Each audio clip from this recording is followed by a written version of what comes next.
Okrabari Falimari station মাঠে এদিন দিনহাটা পশ্চিম চক্র পরিচালিত বার্ষিক ক্রীড়া প্রতিযোগিতার শুভ উদ্বোধন হলো। এই অনুষ্ঠানে উপস্থিত ছিলেন জেলা পরিষদের কর্মাধ্যক্ষ নূর আলম সহ অন্যান্য নেতৃত্ববৃন্দরা। বিদ্যালয় পরিদর্শক সহ অন্যান্য অতিথিবৃন্দ, হাততালি দেবেন সবাই।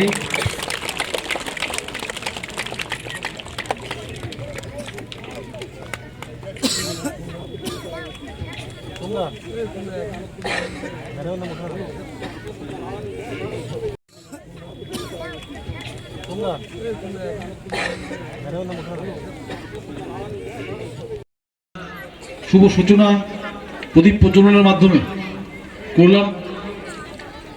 সমস্ত শিক্ষক এবং যারা বিচারক মণ্ডলী রয়েছেন সবার কাছেই আবেদন যে খেলা যেন সুষ্ঠুভাবে হয়। এই মাঠ একটা ঐতিহাসিক মাঠ, যেখানে অতীতের মতো লোক রয়েছেন, মাইনুদ্দিন মাস্টারের মতো লোক রয়েছেন, সফিউরের মতো মাস্টারমশাই রয়েছেন, সুজন রয়েছেন, যারা সুন্দরভাবে দীর্ঘ সময় ধরে এই খেলা সুষ্ঠু একটা রূপদানের চেষ্টা করছেন। মাঠটা সুন্দর করে সাজিয়েছেন, এত সুন্দর। বিশেষ করে গীতাল্লার যারা শিক্ষক, তারা গীতাল্লা 1 নম্বর অঞ্চলকে যেভাবে সাজিয়ে এনেছেন, আকাশ ওখানকার শিক্ষক, ওর মধ্যে ক্রিয়েটিভিটি আছে।